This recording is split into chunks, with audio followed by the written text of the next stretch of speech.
When Brenda reached home from the hospital, Miss Lynn approached her. She had a strange expression on her face. Mrs. Kent, you're back. What's wrong? It's nothing to worry about. There's just a small matter that needs your attention. Please, come into the living room and you'll see. Brenda was surprised to see Silas playing with a little girl who looked to be about 2 to 3 years of age. Silas, who's this? This is my new friend. Brenda turned her attention to the girl who walked toward her, her small hand reaching out. Mommy! Oh, sweetheart, I'm not your mommy. Brenda felt her heart swell in affection. She couldn't resist scooping the child into her arms and twirling her around. Yes! Mommy, play! Miss Lynn watched the scene unfold and couldn't help but wonder why the little girl had called Brenda Mommy. When the child had arrived earlier, she thought she was Cameron's illegitimate daughter. Little one, I'm not your mother. I've never seen you before. My daddy says Mommy is beautiful. You're beautiful, so you're my mommy. Miss Lynn, who is she? I'm not sure either. 2 people came today and left the child here. I understand that it was Mr. Kent's idea, and he wanted us to look after her. Brenda looked at the child suspiciously. She wondered if she could be Cameron's daughter. She looked carefully to see if there was any resemblance between the two. My name is Willow. I know my mommy, but my mommy doesn't know me. That makes me mad. Cameron, did I wake you? No, it's okay. I wasn't sleeping. Are you working again? It's just some small matters that I need to deal with. But you're still a patient. You need to rest. Okay. I'll do another 5 minutes of work and then sleep. Cameron, there's another thing. What? There's a little girl in our house. I know. Can I ask who she is? She's the daughter of a friend. Brenda felt a sense of relief. As long as it wasn't his daughter, Brenda didn't mind. She was only 22 years old and didn't feel ready to be a stepmother to 2 children. Is there anything else? That little girl called me Mommy. She said something about her mother being beautiful. She's right. Okay, I'll let you go now. Just remember to get some sleep. Brenda felt her mood lift because the little girl was the daughter of Cameron's friend. She didn't mind playing with her. Putting aside everything else, the child was adorable and she couldn't resist her infectious energy. Mommy!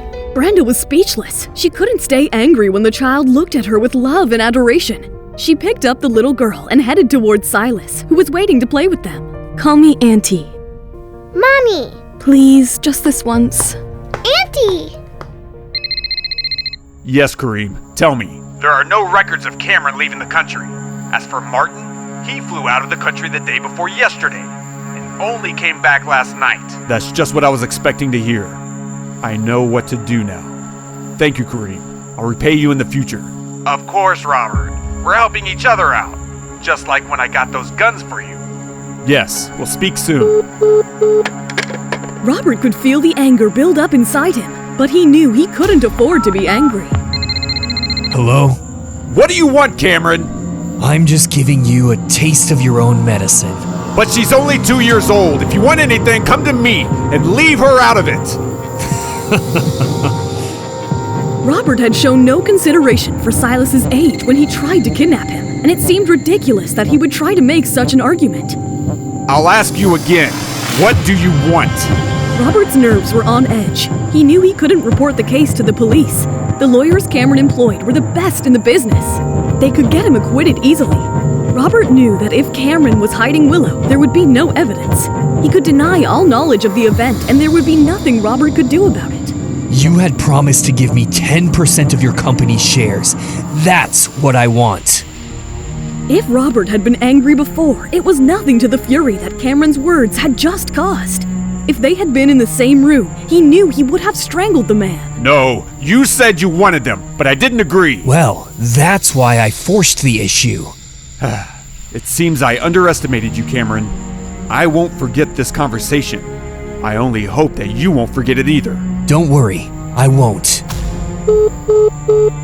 Cameron hung up the phone before Robert could reply.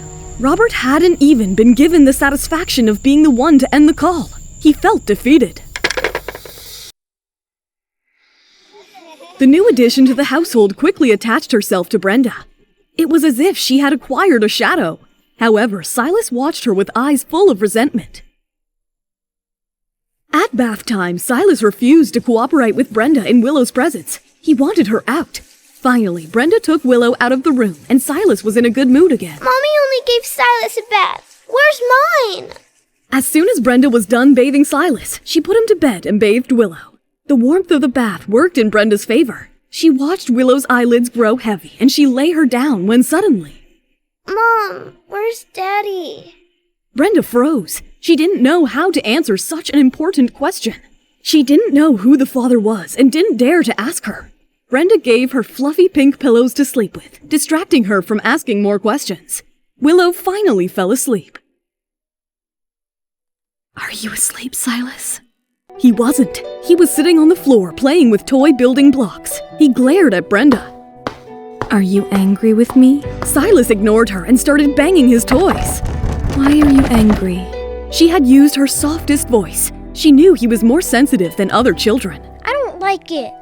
What don't you like? Her. He pointed toward the room where Willow was sleeping. Why? Because she called you Mommy. Brenda realized that Silas didn't have a mother. No wonder he was upset, she thought sadly. But she's so young, Silas. She can't recognize her own mother. Are you jealous? She teased him by picking him up and laying him on the bed. Brenda had hit the nail on the head. Silas was jealous and wanted all of her time and attention. Did you know I had a baby? But when he was born, he got angry with me and said he didn't want to be with me. He's the same age as you. That rainy night had been the worst night of her life. All she remembered was the strong smell of blood and losing the most precious thing she had ever had in her life. She hated herself for not protecting her flesh and blood.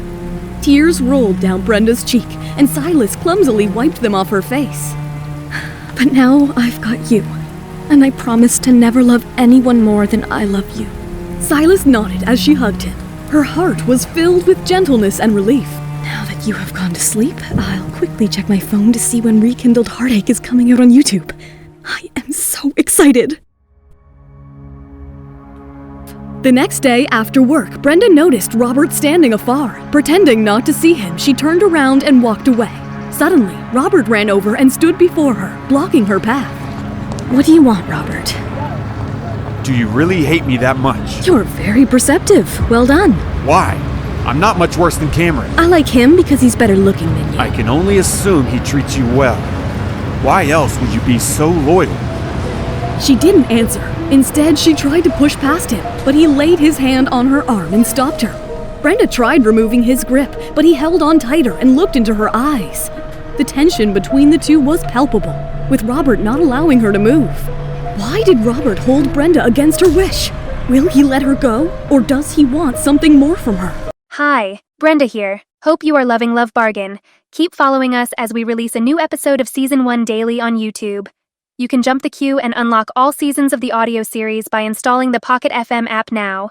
Just click on the link in the description. To watch the next episode of Season 1, tap here, and to watch the full Season 1, click on the playlist.